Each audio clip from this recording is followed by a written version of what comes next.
രാജ്യത്ത് ക്രൈസ്തവ മതന്യൂനപക്ഷങ്ങൾക്കെതിരെ ഉയരുന്ന അസഹിഷ്ണുതയും അക്രമങ്ങളും ഭയം ജനിപ്പിക്കുന്നതും അപലപനീയവുമാണെന്ന് KRLCC. എല്ലാവരുടെയും കൂടെ എല്ലാവരുടെയും വികസനം എന്ന് നിരന്തരം പ്രഘോഷിക്കുന്ന കേന്ദ്ര സർക്കാർ സത്വരമായി ഇടപെട്ട് നിരപരാധികളായ കന്യാസ്ത്രീകളെ മോചിപ്പിക്കുകയും അക്രമികളെയും നിയമവിരുദ്ധ പ്രവർത്തകരെയും ഉടൻ അറസ്റ്റ് ചെയ്ത് മാതൃകാപരമായി ശിക്ഷിക്കുകയും വേണമെന്നും ആവശ്യപ്പെട്ടു.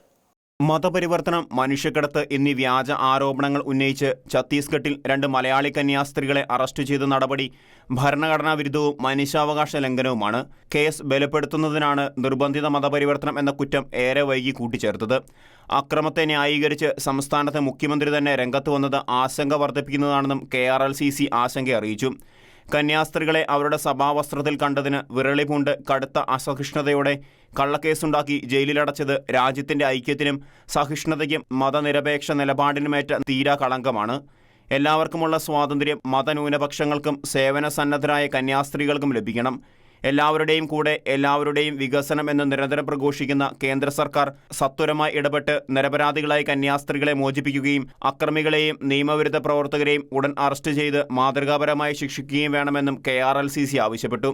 ക്രൈസ്തവർക്കെതിരെ, പ്രത്യേകിച്ച് വൈദികർക്കും സന്യസ്തർക്കുമെതിരായി വർദ്ധിച്ചുവരുന്ന അതിക്രമങ്ങൾക്കെതിരെ കേന്ദ്ര സംസ്ഥാന സർക്കാരുകൾ ഗൗരവത്തോടെ ഇടപെടണം. നിയമവാഴ്ച സംരക്ഷിക്കണം.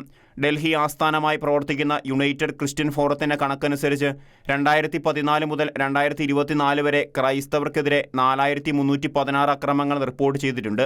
2023 733 ആയിരുന്നത് 2024 834 വർദ്ധിച്ചതായി KRLCC വൈസ് പ്രസിഡന്റ് ജോസഫ് ജൂഡും general secretary father Jiju George അറക്കത്തറയും ചൂണ്ടിക്കാട്ടി. ഷെക്കിന ന്യൂസ്, കൊച്ചി.